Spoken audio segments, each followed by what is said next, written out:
आज fade reserve की conclusive meeting है जो 2 दिन से थी और एक्सपेक्टेड आउटकम ये है कि इंटरेस्ट रेट हायर होगा। और कुछ एक्सपर्ट्स का ये ख्याल है कि चूँकि इंटरेस्ट रेट हायर होगा तो इन्वेस्टर्स अपने पैसे को लेस वॉलेटाइल या लेस रिस्कियर एसेट्स में डालेंगे रादर देन बिटकॉइन, क्योंकि bitcoin is very volatile and bitcoin is highly risky.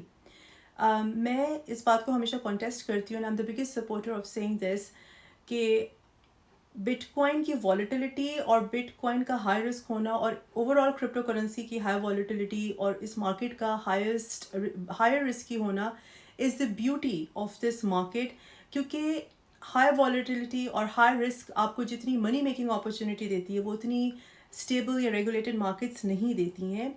मगर this is true for people जिनको पता है कि वो क्या कर रहे हैं। जो लोगों को क्रिप्टो करेंसीज के बारे में नहीं पता, इस मार्केट के बारे में नहीं पता, इसकी साइकोलॉजी के बारे में नहीं पता, ये नहीं पता कि मार्केट किस तरीके से ऑपरेट होती है या इसके फंडामेंटल्स क्या हैं, उनके लिए सिर्फ गैम्बल है and they lose 99% they lose money. लेकिन जिनको पता है कि ये मार्केट किस तरीके से ऑपरेट होती है, इसके प्रिंसिपल्स क्या हैं, फंडामेंटल्स क्या हैं, उनके लिए it's the best money making opportunity. So common understanding ये है कि अगर हायर इंटरेस्ट रेट होंगे तो वैल्यू स्टॉक्स में पैसा डालना is more preferred rather than cryptocurrencies. That's a common understanding which I don't agree, but that's what it is. लेकिन मैं दो बातों पे as I consistently keep saying कि do focus on the volatility and risk of this market as the beauty which gives you immense money making opportunities जो कि आपको कहीं पर और नहीं मिलती फ़िलहाल आज के लिए।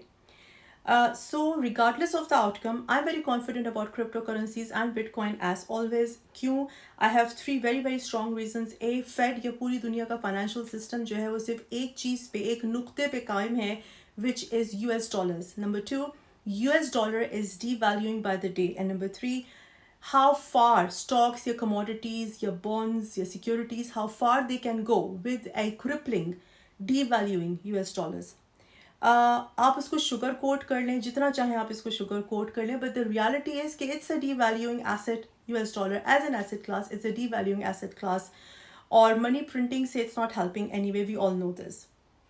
So I'll leave you these four things to think about, or these four questions to think about for you. Number one, change will happen with or without you. दुनिया तब्दील हो रही है, आप उसको पार्ट बने, आप उसका पार्ट ना बने, दुनिया ने तब्दील होना है।